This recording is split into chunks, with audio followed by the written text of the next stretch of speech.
Hi అండి, ఇది హనుమాన్ విజయోత్సవ సందర్భంగా సెకండ్ వీడియో అండి. ఫస్ట్ వీడియోలో కొద్దిగా పెట్టేశాను కదా, తర్వాత వీడియోలో పెట్టాలని చెప్పాను కదా. ఇది సెకండ్ వీడియోలో చూస్తున్నాను.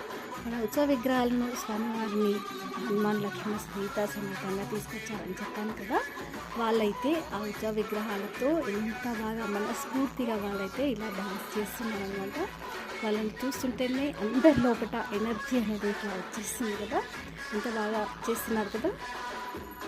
వీళ్ళదైతే 40 రోజుల దీక్ష అండి. ఇప్పుడు ఇది అయిన తర్వాత వాళ్ళు ఇరుముడి కట్టుకొని భద్రాచలం అయితే వెళ్తారంట. ఇరుముడిది నేను తర్వాత వీడియోలో చూపిస్తాను. చూడండి, ఆ విగ్రహాలన్నింటినీ ఇలా ఒక స్టేజ్ పైన ఏర్పాటు చేశారు. వీళ్ళ స్వామి వాళ్ళు అందరూ ఇప్పుడు అభిషేకాలు అలా చేస్తారంట.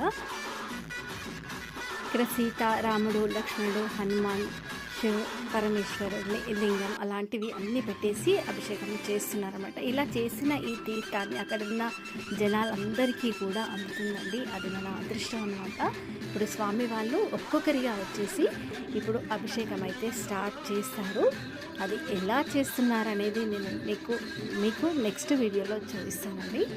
వీడియో లెంత్ ఎక్కువ అవుతుందని చెప్పేసి షార్ట్గా పెట్టేస్తున్నాను. చూడండి, ఇక్కడ స్వాములు అయితే గురుస్వామి అందరు స్వాములు అయితే రెడీగా కూర్చున్నారనమాట. పూజలు చేయడానికి అందరు రెడీగా లైన్గా ఇలా కూర్చున్నారు. చూడండి, ఒక్కొక్కరితో ఇలా ప్రిపేర్ చేస్తారు. ఒకసారి చూడండి. Thank you for watching. Hi అండి, ఇది హనుమాన్ విజయోత్సవ సందర్భంగా సెకండ్ వీడియో అండి. ఫస్ట్ వీడియోలో కొద్దిగా పెట్టేశాను కదా, తర్వాత వీడియోలో పెట్టాలని చెప్పాను కదా. ఇది సెకండ్ వీడియోలో చూస్తున్నాను. మన ఉత్సవ విగ్రహాలను స్వామివారిని హనుమాన్ లక్ష్మణ సీత సమేతంగా తీసుకొచ్చారని చెప్పాను కదా. వాళ్ళైతే ఆ ఉత్సవ విగ్రహాలతో ఎంత బాగా మనస్ఫూర్తిగా వాళ్ళైతే ఇలా డాన్స్ చేస్తున్నారు అనమాట. వాళ్ళని చూస్తుంటేనే అందరి లోపల ఎనర్జీ అనేది ఇట్లా వచ్చేస్తుంది కదా, ఎంత బాగా చేస్తున్నారు కదా.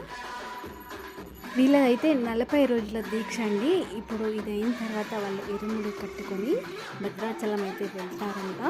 ఇరుముడిది నేను తర్వాత వీడియోలో చూపిస్తాను. చూడండి, ఆ విగ్రహాలన్నింటినీ ఇలా ఒక స్టేజ్ పైన ఏర్పాటు చేశారు.